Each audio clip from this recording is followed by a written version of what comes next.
nkwaniriza nnyo gwe munnange akyagyekumbiddeko ensi Buganda anti munnange ensi Buganda kuno kwe kaffe Kabanda Musoke ow'ennabalanga akaala amatendo nze kubuuzako nate era olunaku olwaleero kansubire nti munnange oli bulungi. Tukyali mu katabo kaffe Mbayiwa akawandiikibwa omukulu Walabyeki Magoba era ng'olunaku olwaleero tutuuse ku mutwe ogugamba nti balya kaasi ne Ndibasa yagenda okulaba ng'obudde bugenze nnyo n'agamba munne nti yajja kumwesimatulako agenda alye kubanga enjala yali emuluma nnyo. Mbayiwa n'agamba nti gundi nno ntegedde tonjagala. Ndibasa n'ayogeza ekitigi kingi nnyo nti olwaki nkwagala nnyo mukwano. Mbayiwa n'amuddamu nti nkale nno oba onjagala katwongere okwenywegeramu akalundi kamu kokka bwe kati.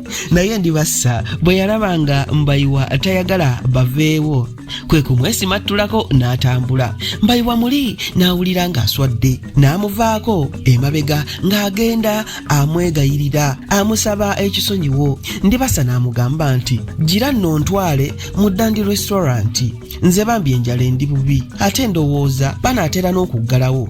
Olwo ne badda pikipiki yaabwe ku ddiba baasibira ku Dandi Restaurant. Naye olwali okusimba bati Ndibasa n'alaba mmotoka ya muganzi we omulala ng'esimbye awo n'amanya nti naye yali mu kirabo ekyo alya. Amangu ago n'agamba Mbayiwa nti owange nzijukidde wano saagalawo. Mbayiwa yayanjaza emikono gyombiriri n'abuuza ng'asobeddwa nti lwaki? Ndibasa yasooka kulowooza kyakumulimba kyeyava asooka okwewuunaganya olugenderezo nti oluvannyuma n'alyoka agamba nti abaweereza baawo balulembe era n'amunyonyola nti ye enjala nga bwe yali emuluma ennyo yali tayagala kulwisibwa. Mu kaseera ako Mbayiwa nga bwe yali atamidde nnyo okwagala yali tayagala kunyiiza Ndibasa kwe kumubuuza gye yali ayagala balage. Ndibasa n'amugamba nti mu Top Hotel. Eyo nno yali yeesuddeko mayiro wazindaba 3 okuva we baali awali okwagala nga bwe wataba kizibu. Ne Mbayiwa teyalonzalonza wabula yasamba busambi pikipiki ne bagenda mu Top Hotel. Bwe baatuukayo ne batunula ku kipande ky'olukalala lw'emmere ey'ekijjulo wabula ebasikiriza obulungi ye yababulako. Ndibasa bwe yamagamaga n'alaba emmere esikiriza amaaso abaali baliraanyeewo gye baali balya ne bayita omuweereza ne bamutegeeza Mukama nti nabo gye baagala. Omuweereza bwe yatuusa emmere eyo baagenda okugikombako nga Kaamulali ali omwo muyitirivu ng'eseerera n'okuwunya ng'ewunya bubi. Ne wandibadde bombi beevuma nnyo ekyokusaba emmere gye baali tebamanyi naye baali batya ate okusabayo endala olw'okutya okubasunga nti balya nnyo. Baalyako katono ne bagimala. Mbayiwa n'asabayo busoda ne bukeeki. Obwo nno bwe baasulirira mu woteri baavaamu nga ku ssaawa 4 ez'ekiro. Mbayiwa bwe yagamba ku Ndibasa nti amuzze ewaabwe, Ndibasa yeerema n'amugamba nti bagenda wuwe bombi. Ekyo Mbayiwa bwe yakiwulira n'abula okufa ensonyi anti ng'amanyi nti ebiri ewuwe eyo si birungi. Yajjukira amangu nti essuuka ze zaali zimaze wiiki 2 nga tezoozeddwa ziwunya mu butuufu ng'ekisenge kyonna kiri awo sambala.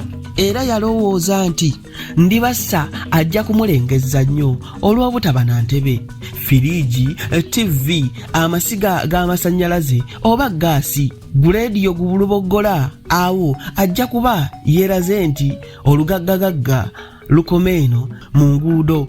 Yagezaako okuwampanya Ndibasa aleme kugenda wowe ku olwo naye nga si yamuganya okutuusa musajja wattu lwe yalabanga takyalina buwampanyizo bonna kwe kumala gevaamu ne beebagala pikipiki ne boolekera eridde ewa Mbayiwa. Bagenda okutuuka eka basanga Namusisi yagumbye dda ku mulyango. Olwamukubako amaaso ati pikipiki yali emukubyemu ettawaaza ng'emwerudde bulungi. Mbayiwa n'ajula okusaba ettaka lyasame limumire naye nga tekisoboka. Olw'okutya okungi yalabiraawo nga pikipiki emutabukidde n'etandika n'okuyuuga.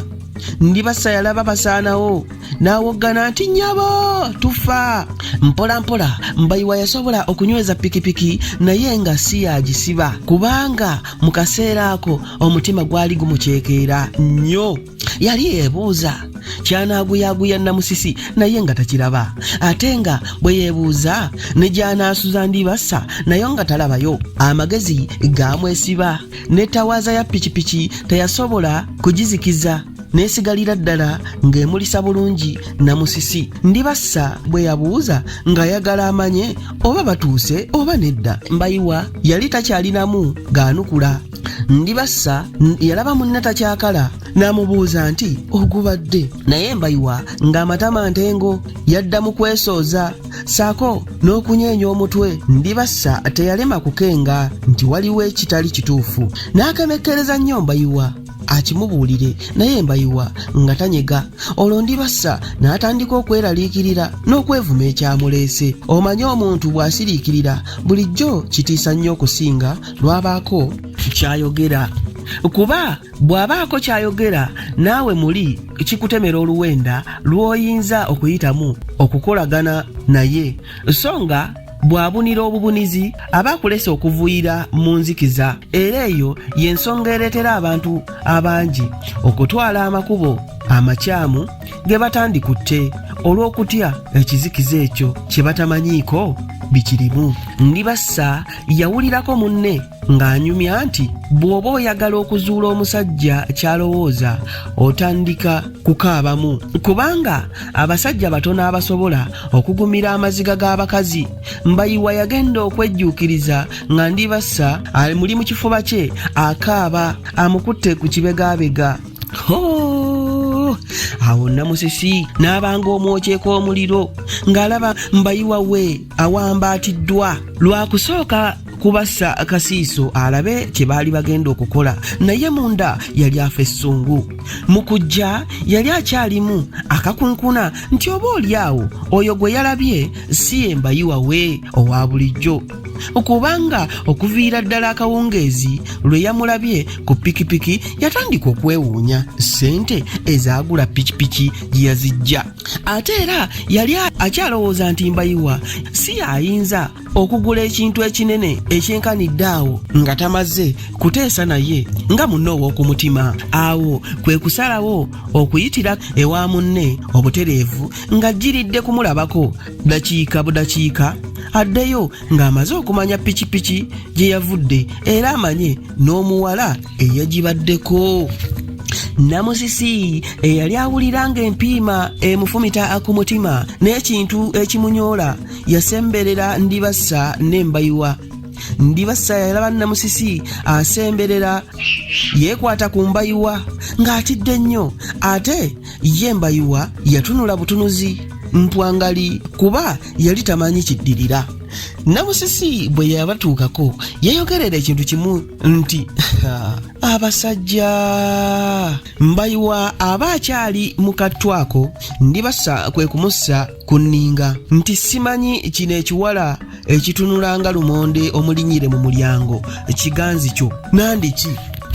Namusisi bwe yawulira ebyo n'ajula okwabika essungu era n'atandikirawo n'okutambula omukungujjo. Munda muli Mbayiwa ng'amukeeta.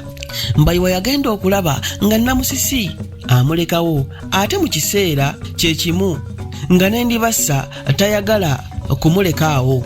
Mu kiseera ekyo ekizibu Ndibasa we yamubuuliza nti naye owange omulenzi omulungi nga ggwe ekyo ekiwala kikibijjigiri ekikutuza n'endiga ku ttale wekyegombaku ki? Mbayiwa n'awulira ensonyi n'okusaalirwa mu kiseera kye kimu ng'alaba bamuzzeeko bamujerega, ate ng'omuwala gwe yali ayagala olw'empisa ze ennungi bwe zityo agenze. Ndibasa yayongera era okumubuuza nti simanyi nno era ne kaakati okyakyagala. Mbayiwa ebyokuddamu bwe byamubula ne Ndibasa n'ayongera okumubuuza nti simanyi tutuuse oba wano wa kiwala kyo ng'obadde ondeeseewo kinkube sinakindi nga kigenze kundeetera banne baakyo bankube oba si kyo nga kigenda kunjiira mazzi gookya gira tugende ewuwo ndyoke ndaba omulenzi omulungi nga ggwe bwodda ku nkobe ng'eyo n'oyagala. Mbayiwa teyanyega yaggulawo bugguzi nju yali akyaggulawo ndibassa tekyamukwasa na nsonyi kumwatulira nti nze bulijjo nali ndowooza nti ennyumba yo nnungi nnyo. Mbayiwa n'afa ensonyi ate muli ng'asunga ndibassa olw'obutasirikira kintu ng'ekyo. Bwe baali bayingira bati Mbayiwa n'atandika okwevumyavumya omukozi gw'atalina nti alina emputtu kuba yamulagidde okuyonja ekisenge kya muto we n'atakikola. Mbayiwa yayiiya mangu ekyokulimba n'agamba ndibassa nti omanyi ku lw'omukaaga olujja waliwo muto wange agenda okuwasa gwe nawadde enju yange okutuusa embaga ye lw'enaggwa. Nze kwe kudda mu kisenge kye kino yasobole okutegeka enju eri nga bw'ayagala. Ndibassa ne yeewuunya nnyo nti muto wo nga mujama bulala. Newankubadde Mbayiwa muli yawulira obuswavu naye ebigambo ebyo byamufumita nnyo kubanga yamanya nti bibundugguddwa ku muntu mulala. Ate mu mazima byamuleetera n'essanyu ng'alaba obulimba bwe tebukwekuddwa. Enkeera Ndibassa bwe yali agenda yagamba Mbayiwa nti toddangayo okundeeta okusula ewa mutowo omuggulu bw'ati. Mbayiwa yamukakasa nga bw'ali mutwala ewuwe awatemagana okukamala. Ebyo nno siibisuseeko wano Kabanda Musoke kankwate eryandeese nzire ennabalanga Bukoba Kyaggwe tuddingana ate mu kitundu ekinaddako ng'ate nkuwa ebirala. Ayi Katonda kuuma Namulondo.